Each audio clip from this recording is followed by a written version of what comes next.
ব্যক্তিগতভাবে এক্সপেরিয়েন্স করেছি। একজন যিনি প্রধান বিচারপতি হয়েছিলেন তিনি ওপেন এজলাসে আমাকে বলেছিলেন, মনে রাখবেন আল্লাহর পরে শেখ হাসিনা, তারপরে আমরা, কথাবার্তা হিসাব করে বলবেন।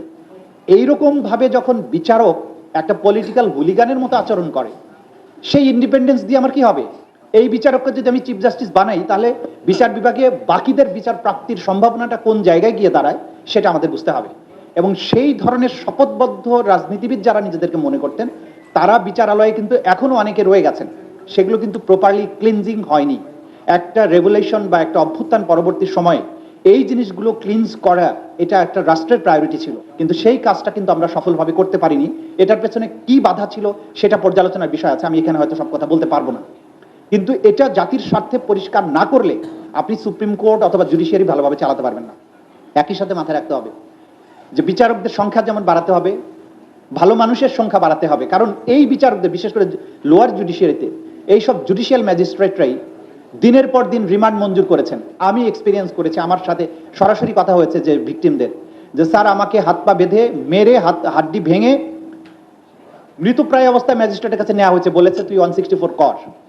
আমি ম্যাজিস্ট্রেট সাহেবকে যখন একা পেয়েছি আমি বলেছি যে স্যার আমাকে এইভাবে ধরে নিয়ে আসে, আমি কিছুই জানি না, আমাকে এইভাবে অত্যাচার করেছে, আমি কোনো 164 করবো না স্যার, আপনি আমাকে আর রিমান্ডে দিয়েন না।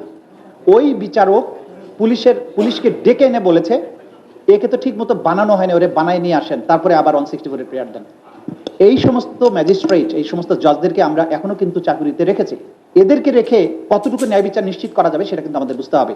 এটা ক্লিনজিং এর অনেক বেশি একটা বড় জায়গা, যে জায়গাতে আমাদের করতে হবে। আচ্ছা, মব নিয়ে কিছু কথা হয়েছে, দুজন বলেছেন। দেখুন, আমি এটার মধ্যে একটা খুবই আমি স্কেপটিক্যাল, এই শব্দটা যে ব্যবহার যারা করছেন তাদের পেছনের কোন ইনহেরেন্ট বায়াস আছে কিনা আমি জানি না।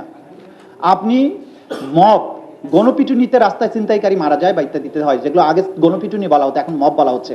কিন্তু আমি আশঙ্কার সাথে লক্ষ্য করছি যে এই মব বলাটার পেছনে বিপ্লবকে প্রশ্নবিদ্ধ করার একটা মানসিকতা কাজ করে।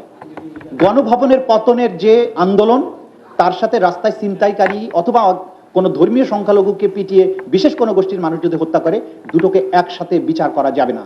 মব শব্দটা প্রয়োগের আগে অবশ্যই আমাদেরকে খুব সতর্কতার সাথে কাজ করতে হবে। বাস্তিল দুর্গের পতনকে আপনি রাস্তার ছিনতাইকারীর মবকে একসাথে মিলাতে পারবেন না। গণভবনের পতনের এই বিপ্লবের যে অর্জন, সেটার সাথে মব শব্দটা বারবার ব্যবহার করে এই বিপ্লবীদেরকে অথবা বিপ্লব যারা করেছে তাদেরকে প্রশ্নবিদ্ধ করার কোনো চেষ্টা যদি কোনো মহলের থাকে, আমি বলবো যে সবারই সংযত হওয়া উচিত, এটা কখনো করবেন না। কারণ জাতির ইতিহাসের সোনালী যে অর্জনগুলো যেভাবে এসছে, সেগুলোকে সুকৌশলে সূক্ষ্মভাবে প্রশ্নবিদ্ধ করার কোনো চেষ্টা গ্রহণযোগ্য হবে না। বাংলাদেশ একটা নতুন ডাইমেনশনে প্রবেশ করেছে।